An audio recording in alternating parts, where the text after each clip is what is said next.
Yo, you wanna learn to make sounds like this? Or maybe sounds like this?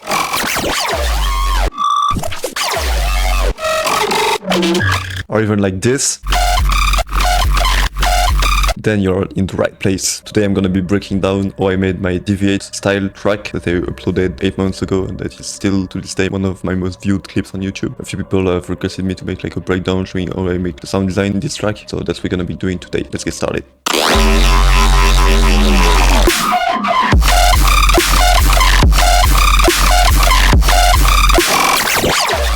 So let's start off with the drums, that's the easy part. Basic like kick snare pattern of the kick and the snare are unprocessed. And then I have the ride and a hat. On the ride I have like dimensional expanders for the stereo. Then here and there I have a few like fills, so there's like this little snare. It's just a chop snare with dimension expander on it. We also have this very loud zap thing, sometimes this leading up to the snare. It's just the same snare like reversed and put right before the actual snare. And yeah, that's pretty much it for the drums. It's like the most simple thing you can do for drums in the dubstep rock basically, because I really wanted to like not overlap with the basses. I want the actual sound design to be the main focus of the drop, so that's why the drum pattern is so simple. Next we have like a few background elements that I can show you. Throughout the drop we have like this texture. This is one of my samples I did in a sound design session once, sitting under the whole drop. And we also have like this thing. Just like a one shot, no post-processing on it. Then I have another one.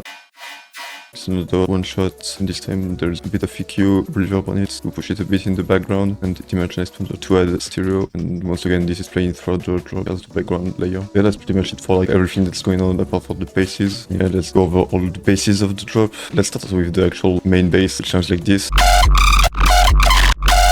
I'm just gonna like remove all the post-processing effects and show you how I made it. So this is made in Vital. I use this sample, drag and drop to create like a wavetable from this sample. And then I have macro moving the wavetable position. So this is what is automated right here in the playlist. You can see it moving right here. It's also pitched down a lot because like the original sound is very high, so it's playing like very low. That way it has like a nice tone to it. And then I have a bunch of distortion max drive. Let's go over like the post-processing. So we have an OTT to make it even more compressed. Then we have vocodex, giving it this tone, EQ, cutting down the lows to make room for the sub. Then we have this frequency shifter, which I'm automating in the second part. And then I have dimension expander, giving it stereo. And we have reverb, automating in some of the parts. Yeah, this is like for these parts, like where the sound is washed out. Then there's another OTT, compressing it even more. And so that is activated in later parts where the sound gets like a lot higher. That's pretty much it for the post-processing on this. And underneath that we have like this sub following it. Very simple, just a sine wave. There's like distortion on it, and then there's also this pitch automation. Yeah, he's playing the straight quarter notes, and then I'm routing the sub and the main bass together on this track to clip the sub and the bass together. Maximum crunch. That's it for this main sound. Then we have this feel. So the first hit is the same vital patch as before, but like the form scale is turned down to give like another tone to the sound. Without the effects, it sounds like this. It's like way deeper. And then I have pretty similar processing to the main bass. Vocodex is still here, so I have the frequency shifter, which I'm automating sometimes. And then we have this automation, which is like responsible for like the glitch. So this is multi-band delay put on the like bass group. And I'm moving like the scale really fast, creating this cool glitch. The second bass is this, without any post-processing. I don't really know how I made it. That's probably like the initial hit right here, recorded in Edison, pitched up by a full octave, and I have like this pitch automation on it, and then there's a bunch of post-processing, vocodex, then a lot of distortion, then dimension expander once again to give it stereo and EQ to like make the sound fit the mix. Then we have this hit, playing really high. It's the same patch as the main bass, so since like the automation stops right here, it's like at a different position in the wavetable. And then we have this thing, a glitch from the sample pack pitch down. Then we have like stereo and OTT on it to make like a texture fill. And we also have like the snare like layered on top, and all together they sound like this. Then we go back to this main bass. Now you can hear there is like a bit more stuff happening in the background. There is this layer. So this is once again like the same vital patch, and yeah, pretty much same processing once again. Vocodex to make it very like ringy, OTT, stereo, EQ, and then reverb. This is playing like behind the snare. It kind of sounds like a pan snare. And yeah, that's adding a bit more spice. Then we get to this feel. So first we have this sound. This is one of the vital patches I already showed you. The automation is different, so it's hitting like a different part of the wavetable, creating this really weird sound. Layered with the sub, slightly crunchy. Then we have this. Literally the same sound, but down even lower. Sounds like multiple hits. Then we have this one shot that I pitched up. We have also like a reverb sweep on top, and we have this vocal on top. With the effects sounds like this.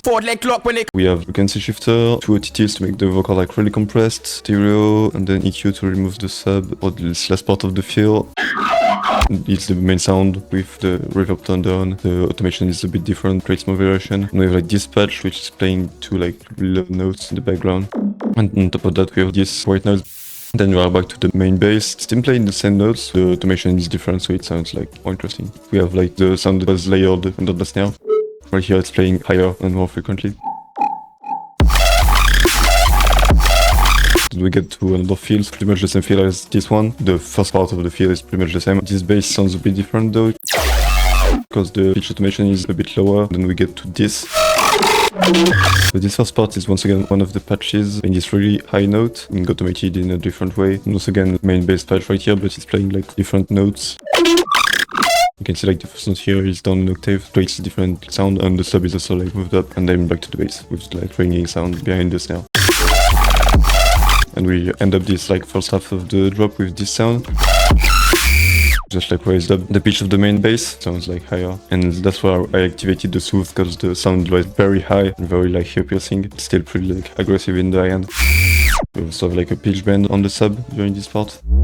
So that's it for the first half of the drop. You can see it's not that complicated. All these patches like come from the same idea of just like putting this sound into Vital and then messing around with the wavetable. Processing on them is pretty much always the same. Like my creative process for making this drop basically was to create the first pattern, the main bass, which I really liked, and then for the fills I would just like make the synth unique, copy the entire like mixer track with the effects, and then like tweak it a bit until I get a sound that is interesting enough to use. That might look complicated and it might look like there is a lot of things going on, but it's actually like not that much. I'm just like copying stuff and making variations to it, and that's like the main thing that DVEIGHT also does. Like in these tracks there is like a lot of variation, but the basses are all coherent, and one easy way to like make this variate, like the first thing that you come up with, 90% of the time it will fit in. So yeah, that's like my thought process behind this first part of the drop, and also behind the second part of the drop you can see that there is a bit more stuff going on, and we're gonna get to that right now. Before the actual like second part of the drop starts, we have this fill.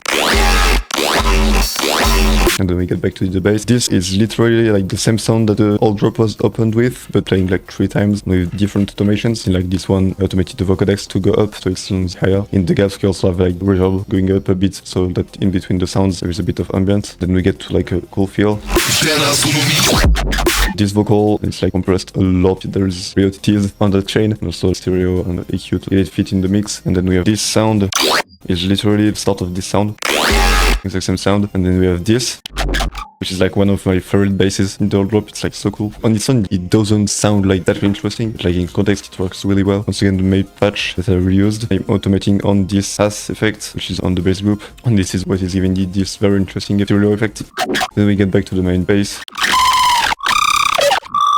Once again, this is the same patch, like there's not a lot changing from the first part, it's just the wavetable automation is like slower, and there's also frequency shifter automation, dipping in pitch and going back up.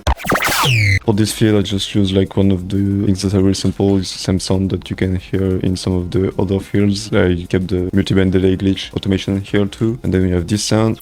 Once again, my bass, just playing an octave higher, layered with the sub. Then we get to this fill. This is rewind slowdown sample with stereo and OTT on it. On top of that we have once again a vocal from like a different acapella. And then we have this. Once again one of the basses with a different automation. Then we get to this sound coming from this Edison recording. To make this I just like recorded the old drop in Edison. And then I'm playing around with this button. If you click on this button and move your mouse left and right, it's gonna play through the sound at different speeds. And then if you put like another Edison under that and record it, that's pretty cool technique for making fills easily. Once again, another fill, another vocal, and then we have this sound which is like very ear piercing. I could probably like put soothe on that part. Once again, it's one of the Vital patches, playing really high this time, C7 right here, being automated. What does the most here is the frequency shifter. Then we get back to the main bass, with like a different automation, and it's also playing like lower compared to the first part. Then same rewind sound with the same acapella but a different part. This second one playing C5 right here with a different automation. I think you get the idea by now. It's like pretty repetitive. And in this last part, once again playing C5 and even C6 in the last part. And there I bring back the soup because it's really ear piercing too. You can also see in this part that I have a few more like background stuff. You might be able to recognize this, the same sample I used for this fill. Turned down a lot and put in the background. Also I did the chant. There is like stereo and delay to make it ring like that. That's all I added in the background. Once again, I really wanted to make the bass the actual main element and not like drown the drop in effects. To finish with the drop, we have like this little riser in the background with reverb and EQ. This is made using Drake's oscillator, just a saw wave, and like layered on top of this riser, we also have this other riser.